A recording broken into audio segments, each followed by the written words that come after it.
Hello everyone, welcome to Sources. So in this video again we will be continuing our discussion with respect to the question pertaining to the QA section of the quantitative section of the paper. So if we talk about this section in general, although the pattern of the examination or the kind of question that had been asked in this paper remains to be the same, but that being said, one thing has to be noted that the question seemed to be a bit more calculation intensive. Okay, so that is the question required a lot of time as compared to previous year's paper. So that in turn contributed towards increasing the difficulty level of the complexity of the paper in general.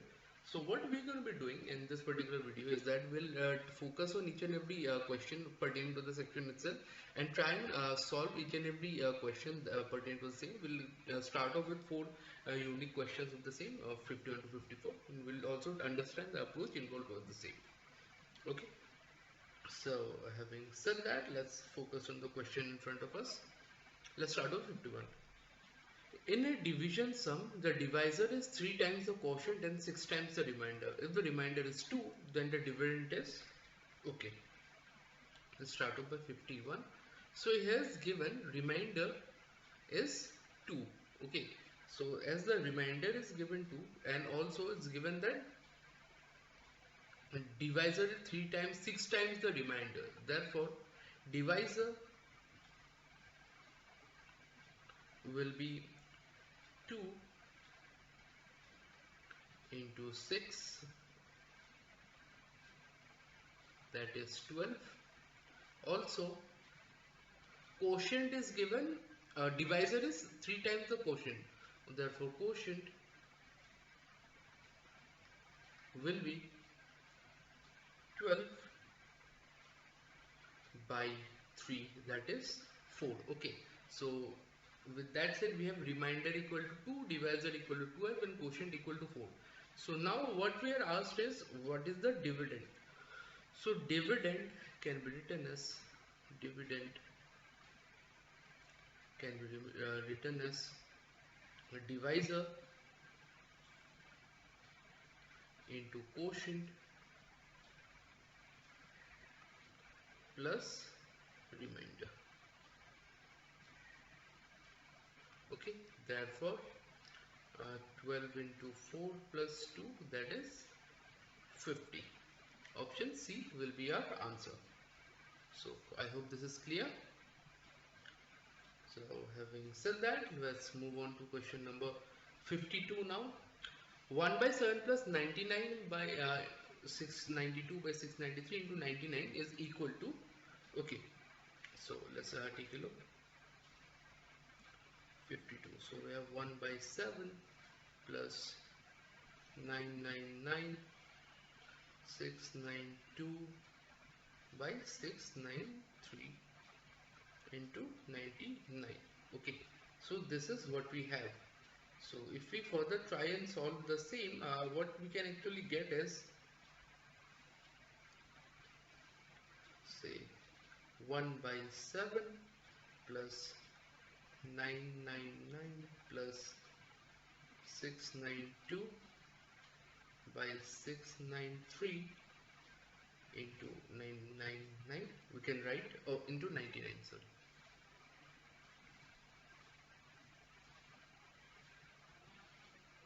Into 99. Yes, we can write this. We simply separated the same. We can further write by 7 plus 999 into 99 plus 692 by 693 into 99. Okay, which can be further written as 1 by 7 plus 999 into 99. So 99, this is 7 ja, 693 plus 692 by 7, or 692 by 7, yeah. Okay, so this is what we actually have here. So now let me add this part and this part. Okay, so if we further add the same, it comes out to be 693 by 7 plus 999 into 99. Okay, I can write that. So therefore what we can actually do here is, if we talk about 693, then 799 is 693, we can do that.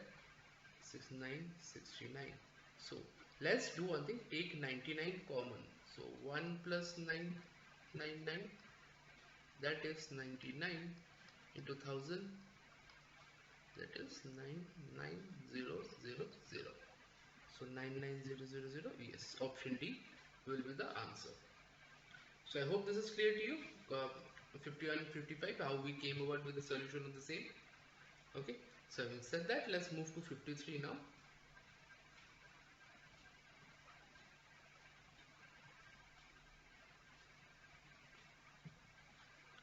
So 50, hang on.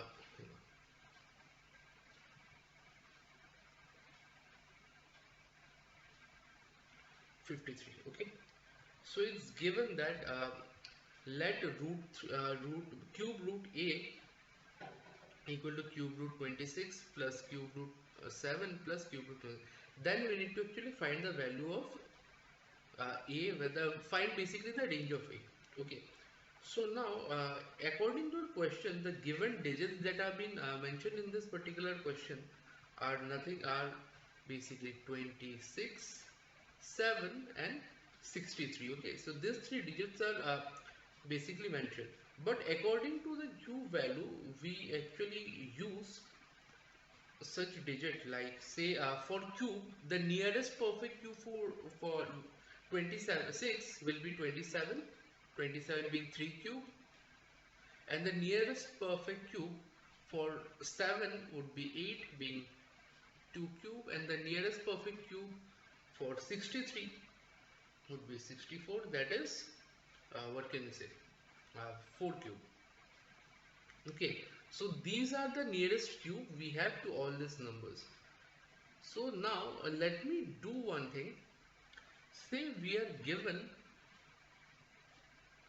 a equal to 26 whole cube plus root under 7 cube root plus root under 63 cube root. We are given this now.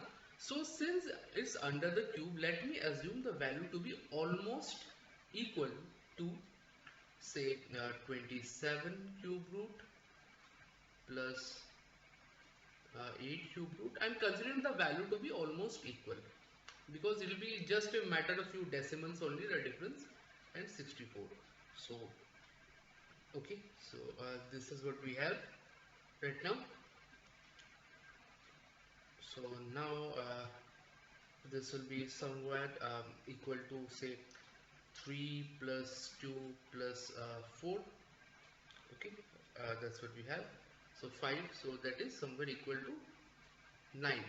So now if we talk about a, so a will be somewhere equal to 9 cube being 729. Okay, so 9 cube being 729. So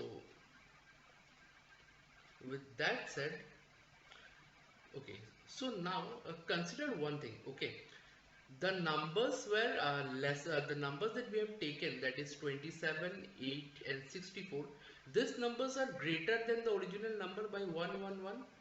So therefore a will actually be whatever the value, if had we taken these values, so a has to be less than 729 strictly, right? Because this is the max, this value is what we have taken for our simplicity, but in actuality the value of a should be less than 729. So let's go through with the options.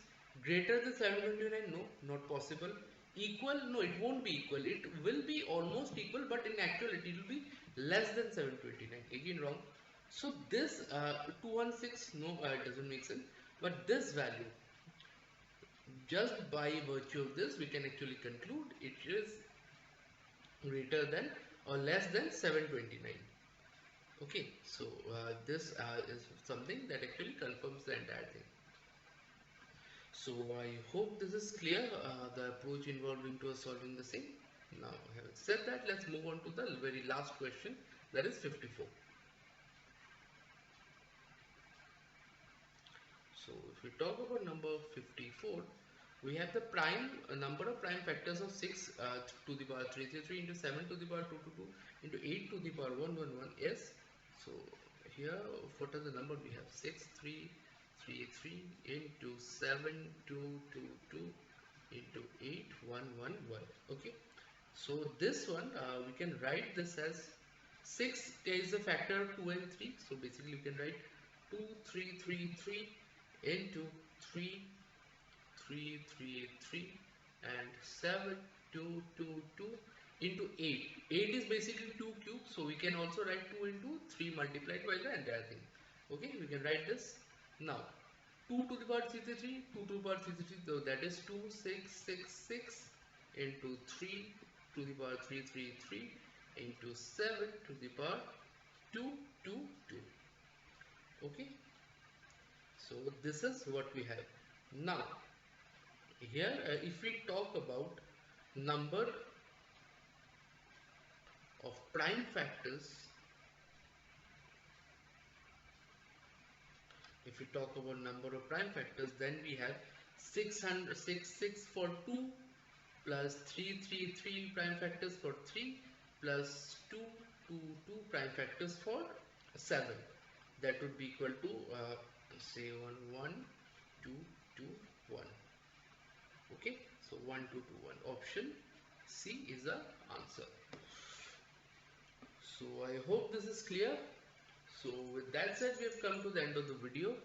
So in case you are having any difficulty in trying to understand the way we solve these questions, all 4 of these were totally different kind of questions, not interrelated to each other.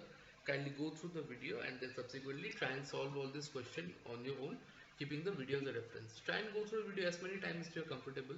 So understand the concept behind same or the logic that we have used to solving the same, and solve it on your own for a better understanding of the same. Okay.